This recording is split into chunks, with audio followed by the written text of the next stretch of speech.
The Methodist Urban Foundation here saw the potential at Rakestraw and helped them fund some staff and worked with them to get some grants. So now they have a wonderful gym to serve the youth and some of the programs that you saw. So again, thank you to Rakestraw and the Methodist Urban Foundation.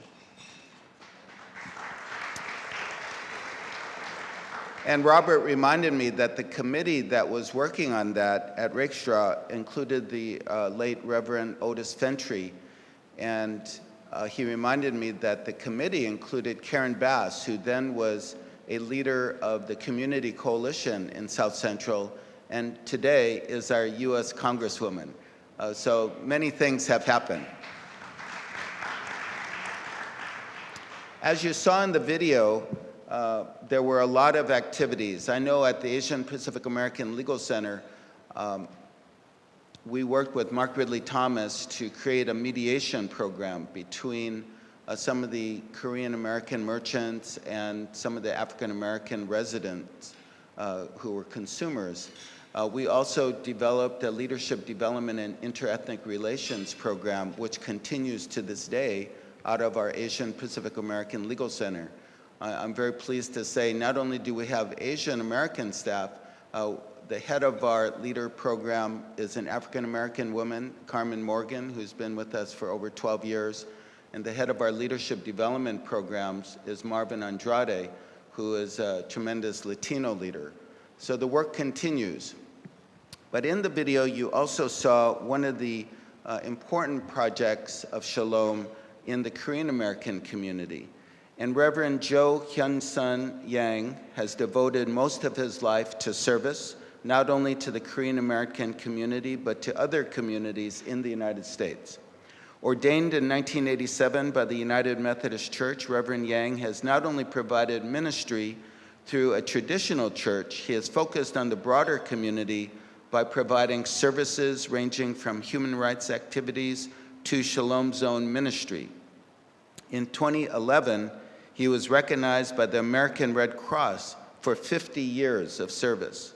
Reverend Yang was one of the very first people to offer relief services in Koreatown after April 29, 1992, and he is the founder of the Shalom Community Center. Reverend Yang, I remember we were just talking about the occasions I went to the center and tried to get you more food and more resources. And to his credit, he transformed that service location, not just for Korean Americans, but to all the residents in that community. So African Americans, Latinos, Asian Americans were all served. That is Reverend Yang's legacy. He is the author of the book that he has generously provided to all of us here at the summit, Respect Each Other, for We Are Connected.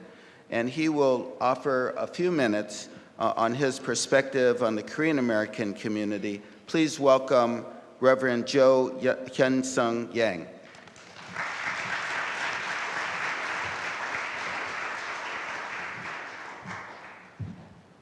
Stuart's mom was TV and film actress 50 years.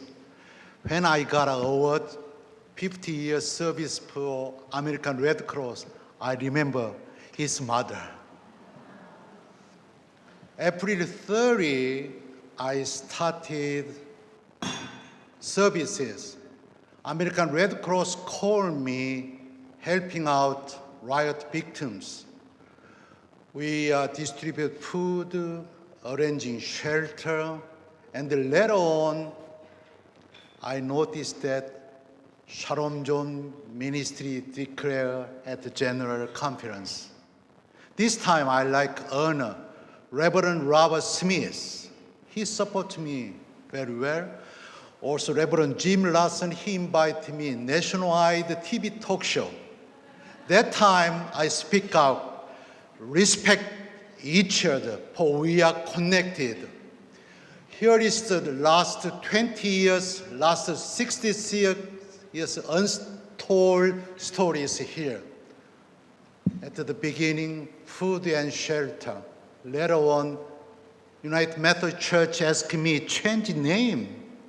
How about Shalom? And then that time, maybe Jewish community already got a Shalom Community Center. But I checked.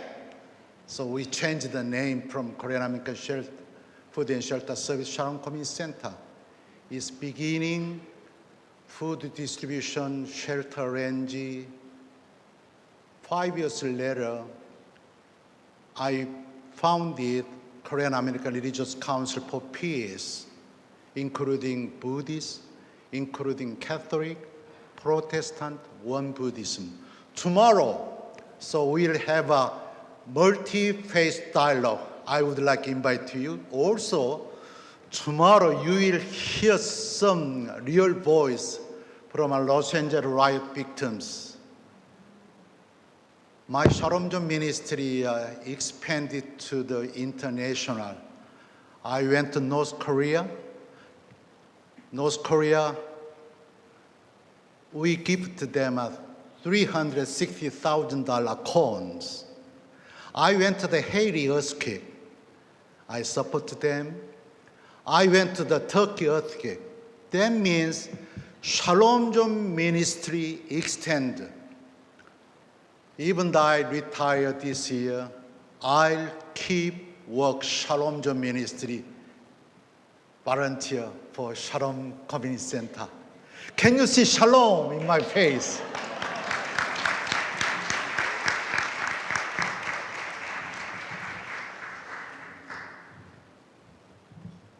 Let's thank Reverend Yang one more time.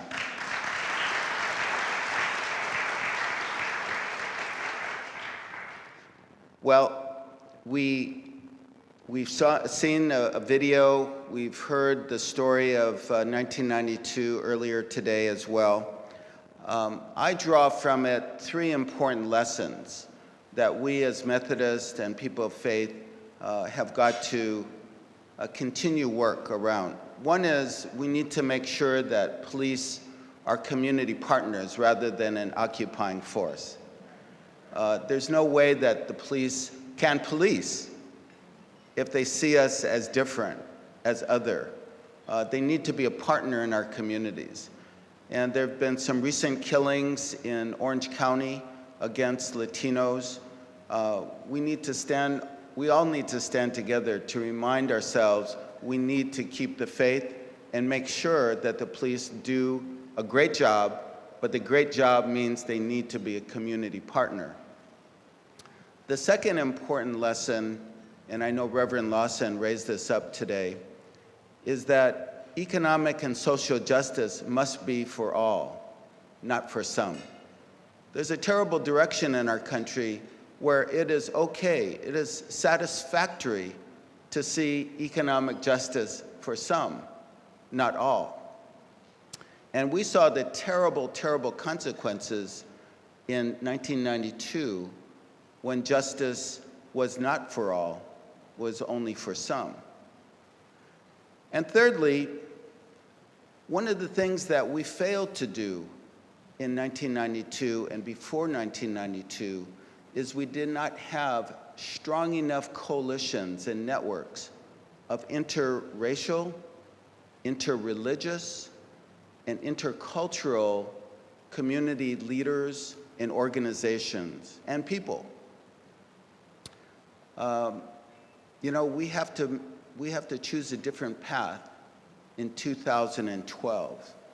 It is no longer possible for one community to just succeed on its own. Now, I know that there's good reason to be angry with the economic conditions that currently exist in our communities. There's good reason to be angry when we see in California many more prisons built in the last 15 years than schools and colleges. We need to be angry when people who get out of prison or who are immigrants, especially undocumented immigrants, are cast aside and they are told, you don't really have a place in our society. We're going to just leave you aside.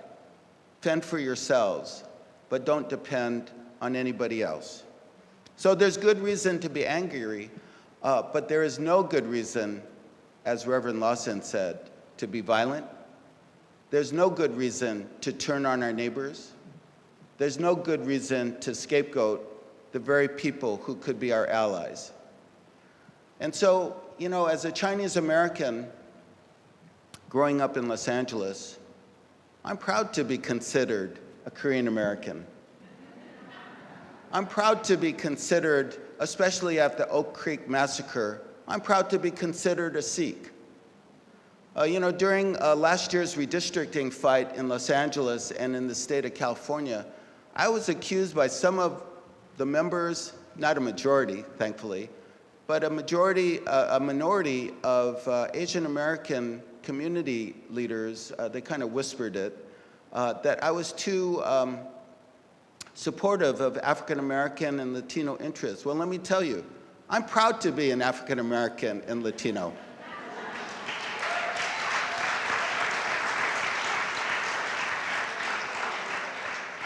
So, you know, when we think about the lessons from 2012 to all the way back to 1992, I must say that each of us will be tested.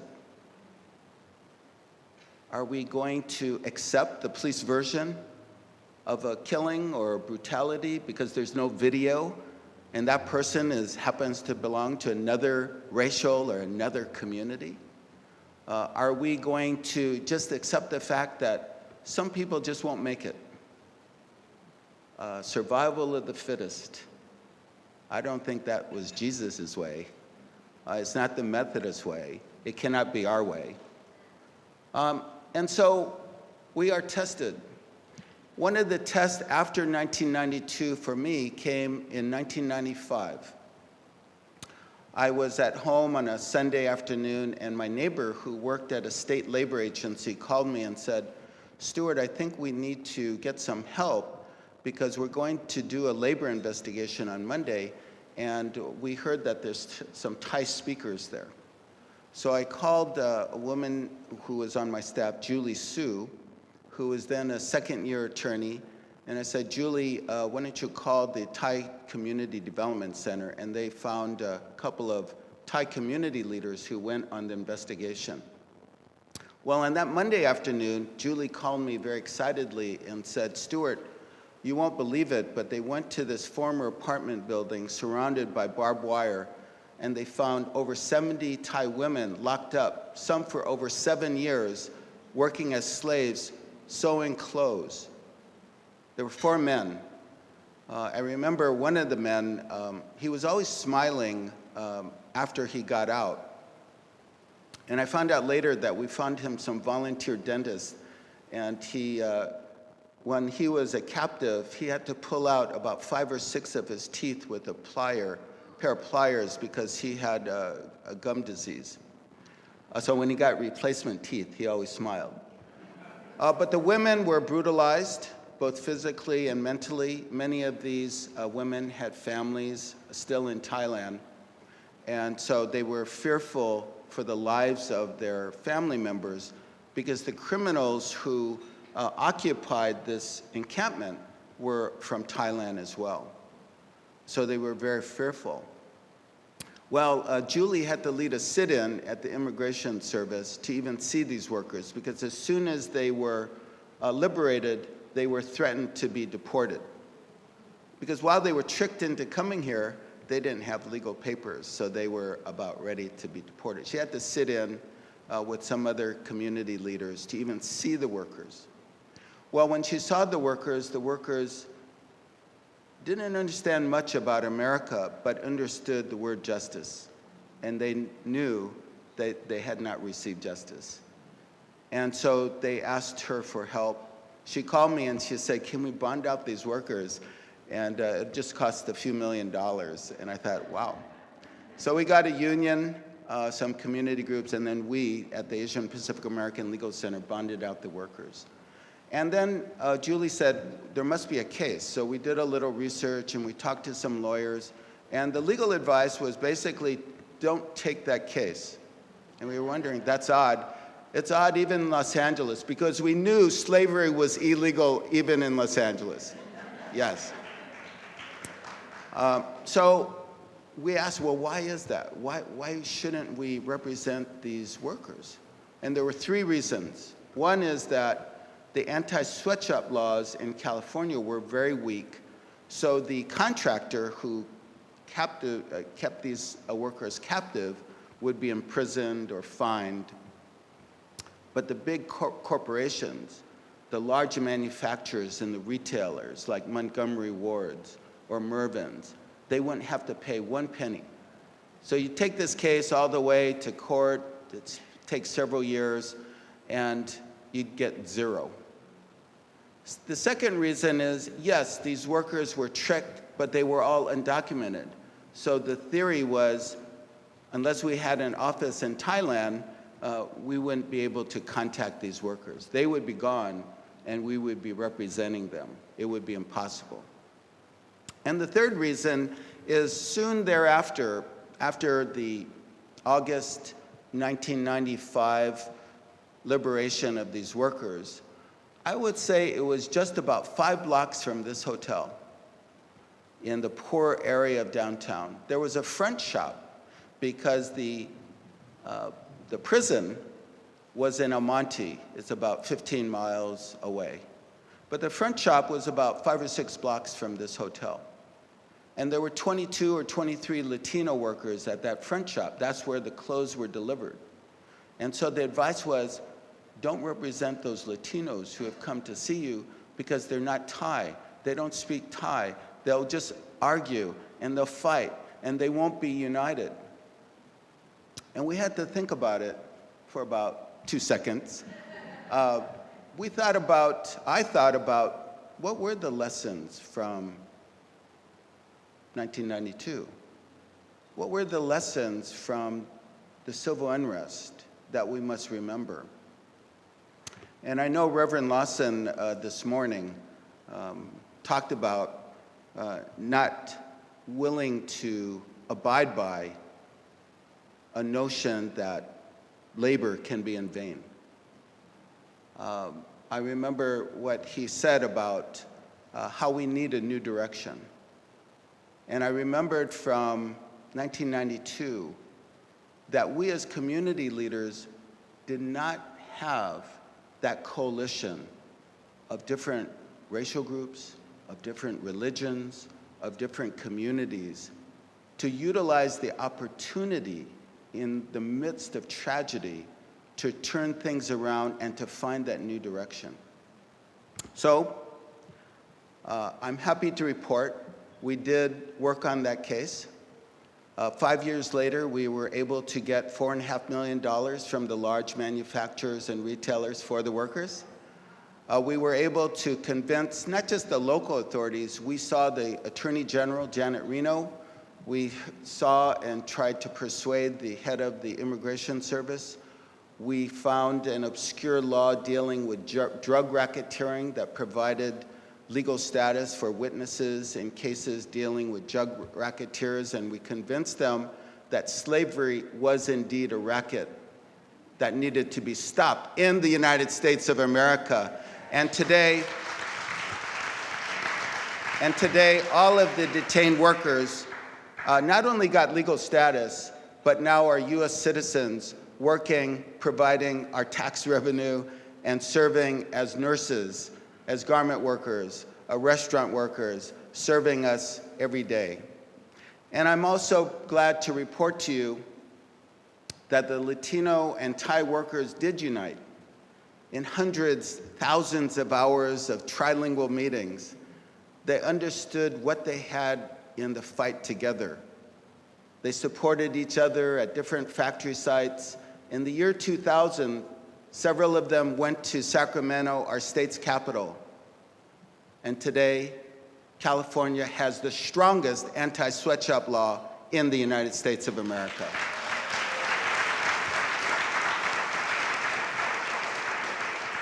And that young attorney I spoke about, Julie Su, is today the state of California's top labor enforcement as California's labor commissioner.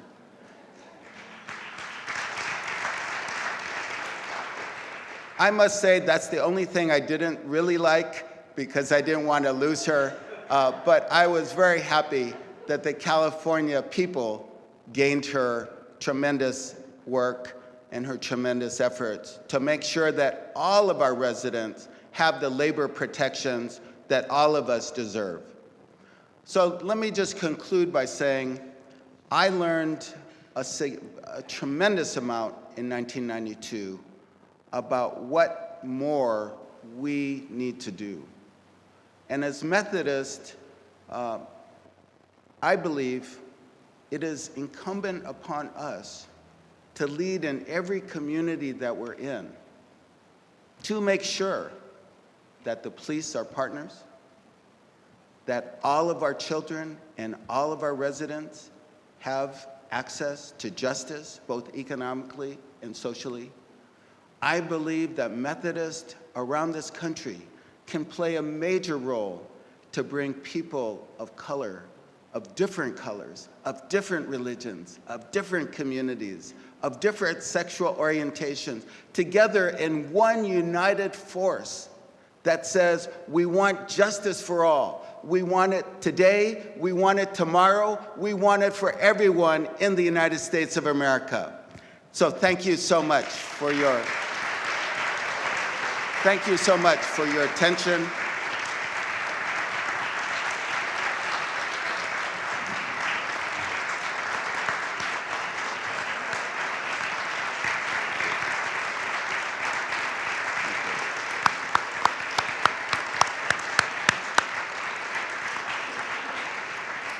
We hope that this Shalom Summit is not once in a while in terms of how we communicate with each other. You have in your information packet information on our Los Angeles United Methodist Urban Foundation. You have information on the local churches here. We would love, I mean love, to hear from you, to exchange lessons. You know, wouldn't it be wonderful if we had some delegations from Los Angeles to go to the South, from people here to go to the Midwest? Wouldn't it be wonderful to have the very people we work with share amongst themselves and understand that we are in this together? So let's not make this a one-shot deal. I know we convene every so often, but amongst us individually, let us share with one another. Now, in the Methodist tradition, I'm breaking a Methodist tradition. We're actually going to be on time. So to conclude the session, I do want to have a very important announcement from Ted Ramirez. Ted is Assistant Vice President, a Business Development Manager of the United Methodist Federal Credit Union, and they also are doing some very important day-to-day work. Please welcome Ted Ramirez.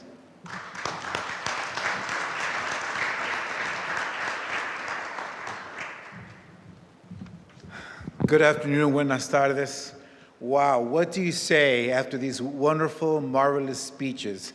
My name is Ted Ramirez with the United Methodist Federal Credit Union. It's great to be here today, and I'd just like to add a couple of personal notes. I'm an LA boy. I grew up here in Echo Park.